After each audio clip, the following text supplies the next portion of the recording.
Hey, I'm Ben. I go by Zcam on Twitter. I'm a 3D artist, and today I'm going to be going over it's the last one I did.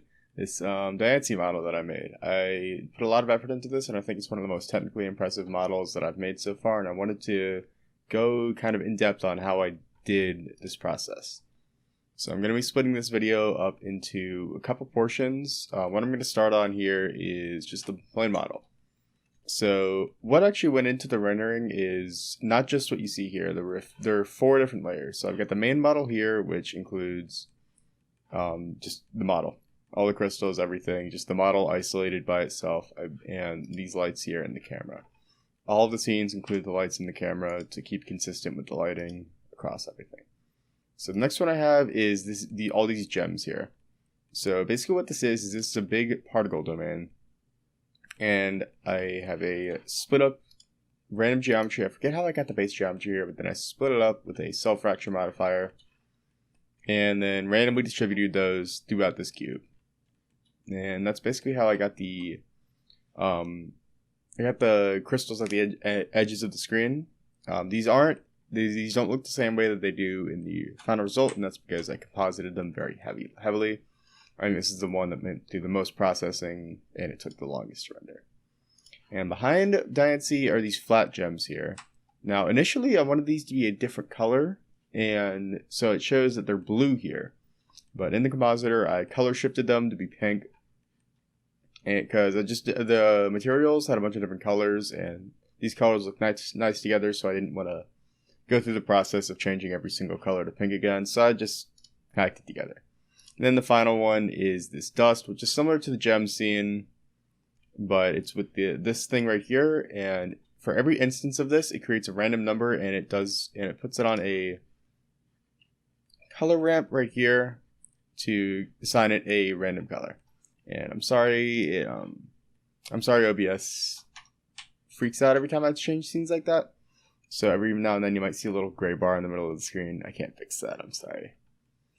So yeah, those are the main render layers. Now, back to the diancie itself, there's some interesting stuff here. Where is the armature? So I actually rigged every part of this model, even though I didn't really change much of it. So that's the base model. That's the base pose. And the way I actually got that base pose, I made this in Clip Studio Paint.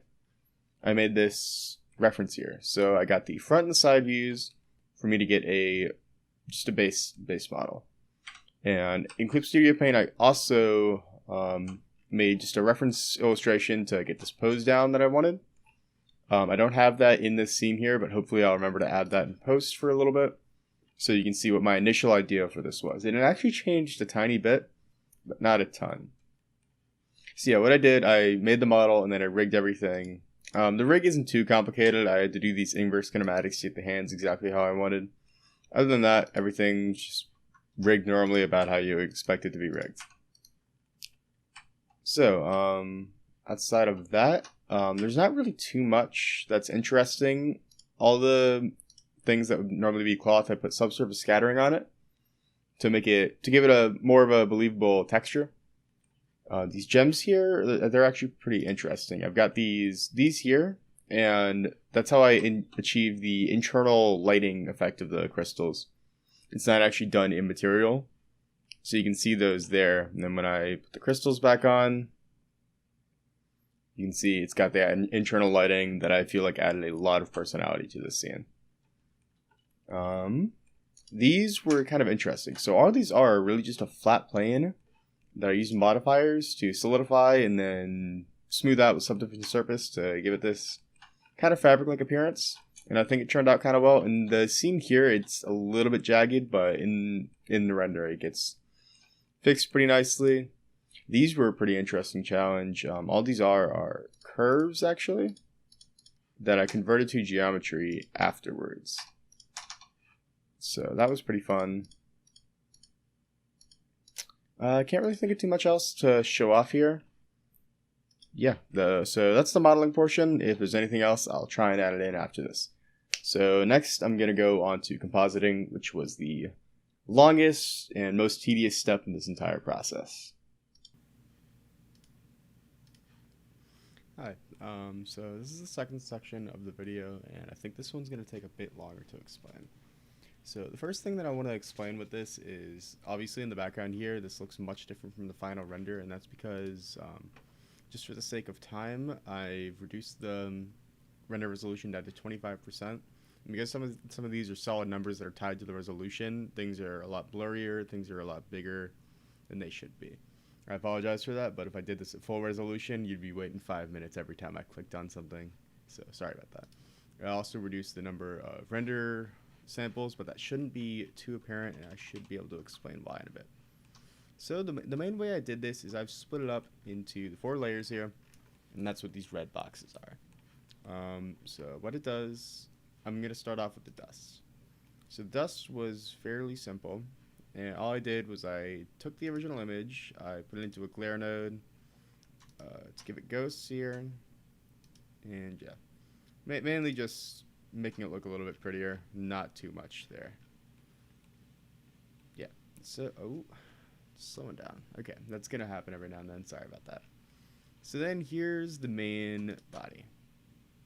So this took a while to get good, but there wasn't really too much. So the main first step I do here is I give it an ambient occlusion layer. That's just so when objects interact, it doesn't look as bad. And then I combine those there into that image. Then I do some curves on it just to change the colors a little bit.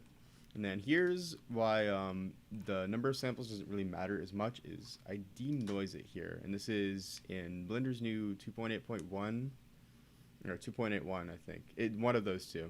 It's in the beta, so working on this, I actually had quite a few crashes, but I worked through it all for this one node right here. So yeah, that smooths it out a considerable amount for far less time than it would take to get this normally. And then I blurred it out a little bit just to get the edges a little bit prettier, and then there's the final version. So then below that, I took the main image, I blurred it, and then I desaturated it, and this is going to be a glow layer that goes below it. No, actually, I just U-shifted it. I used to have it desaturated, but it didn't look as good. Nope. So then it does that, and that will go below everything, and that's what makes it look so glowy. And I can show you that by doing this. And that also shows something that I didn't mean to show, which is these flat diamonds here. So what I did here is, like I said in the last segment, I actually changed the color of them procedurally here, just to make things easier. And then I added some glare to it. The glare doesn't really show up too much instantly. Well, there it does. So yeah, all this is just effect after effect, making things look better.